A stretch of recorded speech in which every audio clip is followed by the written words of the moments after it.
मैं आपको अपने इन एपिसोड्स में बता रहा हूं कि दुनिया के मुसलमानों ने, हमारे बुजुर्गों ने इस दुनिया को क्या दिया, क्या क्या चीजें दी, लेकिन आज उन मुसलमानों के नामों को मिटा दिया गया। अंग्रेजों ने उनकी चीजों को अपने नाम कर लिया। आज भारत के पेशाब पीने वाली कौम हम मुसलमानों को पिछड़ा बताती है।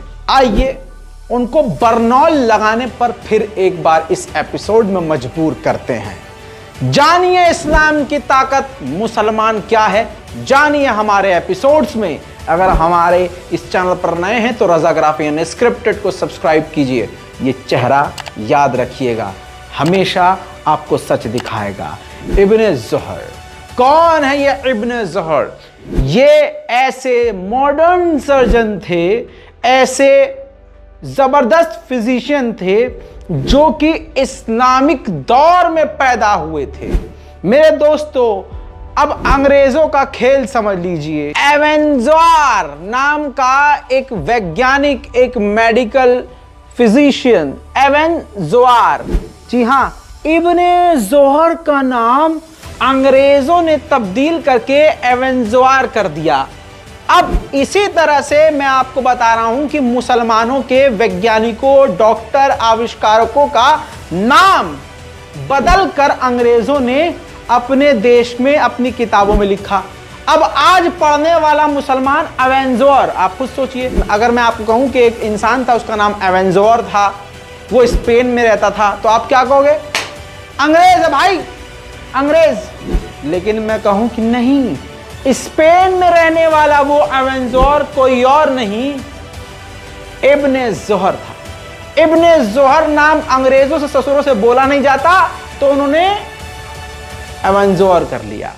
दोस्तों, विकिपीडिया पर ही आपके सामने, विकिपीडिया तो आप जानते हैं, मैं आपको बता दूं कि पहला प्रूफ आपको मैं विकिपीडिया से दे रहा हूं। मेरे दोस्तों, इब्ने ज़ोहर का नाम, इनका ये पूरा नाम था अबू मरवान इब्ने अल मुल्क बिन ज़ोहर। इनको प्यार से ज़ोहर बोलते थे। विकिपीडिया पर ध्यान दीजिए, इब्ने ज़ोहर के नीचे अंग्रेजों ने जो नाम दिया था वो भी लिखा हुआ है, एवेंजर। दोस्तों, सन 1094 ईस्वी में इब्ने ज़ोहर ने स्पेन के सेविल्ली के इलाके में जन्म लिया। दोस्तों, जबरदस्त तरीके से इन्होंने तब नाम हासिल किया जब इन्होंने मेडिकल क्षेत्र में बड़े बड़े कारनामे शुरू कर दिए। पहली बार इन्होंने एक ऐसा एक्सपेरिमेंट किया जो आज तक हम इंसानों के काम आ रहा है। आज दुनिया भर के डॉक्टर्स, उसका कितना भी बड़ा डॉक्टर हो, दुनिया के किसी भी हॉस्पिटल में चाहिए, ऑपरेशन में वो इस्तेमाल होता है उनका प्रोसेस। मेरे दोस्तों, वो क्या, ये आज जब ऑपरेशन होता है तो गले में, सांस की नली में पाइप लगता है। खतरनाक, जब सीरियस कंडीशन होती है, इंजरी होती है, एक्सीडेंट होता है, तो उस मॉडर्न टेक्नोलॉजी का इस्तेमाल किया जाता है। ट्रैकोस्टोमी ट्यूब जो आप देख रहे हैं, ये आज इस्तेमाल हो रही है ना, ट्रैकोस्टोमी ट्यूब, क्योंकि पहले इंसान जब बीमार होता था या एक्सीडेंट होता था, सांस नहीं ले पाता था और मौत हो जाती थी, सांस की नली ब्लॉक हो जाती थी। तो उस वक्त आज जो ये इस्तेमाल हो रही है ट्रैकोस्टोमी ट्यूब, ये इब्ने ज़ोहर ने ही तलाश किया था। मेरे दोस्तों, इब्ने ज़ोहर का दिमाग देखिए। उन्होंने एक बकरी पकड़ी, बकरी के ऊपर कट लगाया और उसके सांस की नली में इस तरह का पाइप डाला और उसको जिंदा रखा। समझ रहे हैं आप? पूरा एक्सपेरिमेंट जानवर पर करने के बाद आज जो बड़े बड़े वैज्ञानिक जानवरों पर एक्सपेरिमेंट करते हैं, असल में वो भी मुसलमानों ने शुरू किया कि डायरेक्ट एक्सपेरिमेंट इंसानों पर नहीं, जानवरों पर करो। अब जब वो कामयाब हो तो इंसानों पर करो। ये भी चीज मुसलमानों से ही सीखी इन्होंने।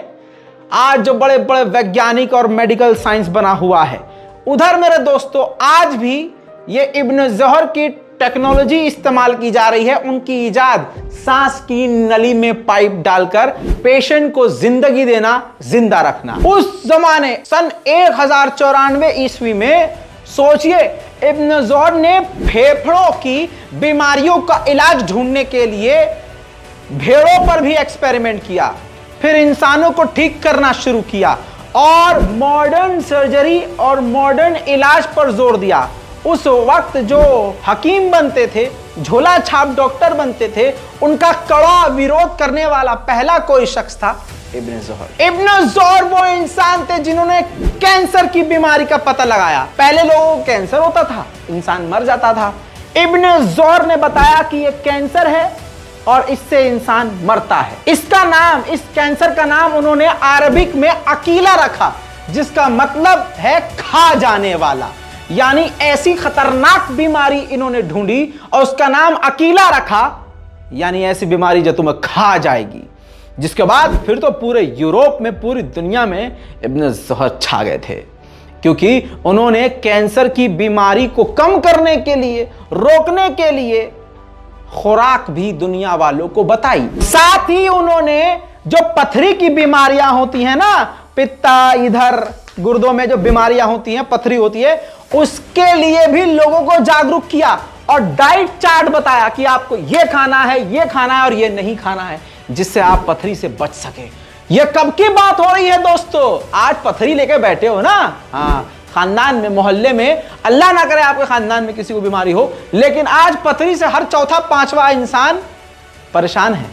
इब्न ज़ोहर ने उस 1094 इसमें भी बता दिया था कि भाई साहब ये खाना, ये नहीं खाना है। हम पिछड़े हुए हैं, चलो वो ट्यूब है अणवक्तो, वो निकालो और लगाओ, आग लग रही होगी। मेरे दोस्तों, इब्न ज़ोहर ऐसी छोटी मोटी शख्सियत नहीं थे।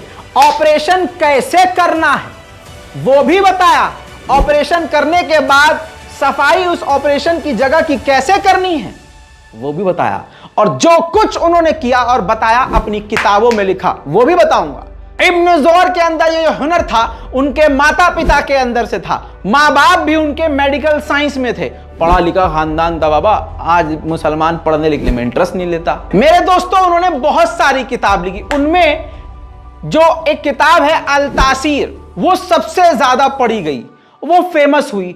उस किताब ने इतना ज्यादा नाम कमाया कि उस जमाने में हिब्रू और यहूदियों की भाषा और लैटिन में कन्वर्ट किया गया, ट्रांसलेट किया गया, जिसके बाद यहूदियों को इलाज मिला। उसके बाद यूरोप के लोगों को इलाज मिलना शुरू हुआ। इसके बाद अल ज़ोहर की किताब पे किताब, किताब पे किताब आती रही। आज मुसलमानों ने अपने बुजुर्गों को भुला दिया, अपने बड़ों को भुला दिया। अमा जिस तरह से आप पैगंबरों को याद रखते हैं, सहाबियों को याद रखते हैं, इनको भी याद रखना, इनके बारे में भी जानना आपके लिए वाजिब और जरूरी है। दोस्तों, उन्होंने बहुत सारी किताबें लिखी। किताब अल इक्तिसाद नाम है, एक किताब किताब अगदिया नाम है एक किताब का, और एक और किताब है किताब अल तैसीर। जो मेन किताब थी वो इनकी थी अल तासी, जो पूरी दुनिया में सबसे ज्यादा पढ़ी गई। स्पेन में ही उनकी पैदाइश हुई और 68 साल की उम्र में ही स्पेन में ही उनकी वफात हुई, यानी उनकी मौत हुई। इसके अलावा आपको यह बताना चाहूंगा, मोरक्को में इनके नाम का एक बेहतरीन मेडिकल कॉलेज है। उस यूनिवर्सिटी का नाम इब्न ज़ोहर है। आज भी वो इंटरनेशनल यूनिवर्सिटी मौजूद है मोरक्को में। इब्न ज़ोहर अपने वक्त के सबसे बड़े फिजिशियन थे मेरे दोस्तों। दूर दूर से लोग उनसे अपना इलाज कराने आते थे और आज के मुसलमान उन्हें भूले बैठे हैं। अंग्रेजों ने बड़ी चालाकी से उनका नाम बदल के इब्न ज़ोहर कर दिया और हमने जाने दिया कि हाँ कोई बात नहीं। शेयर कीजिए इस वीडियो को और मुझे अपनी दुआओं में याद रखिए, और भी इसी तरह वीडियो के लिए चैनल को सब्सक्राइब कीजिए। जय हिंद।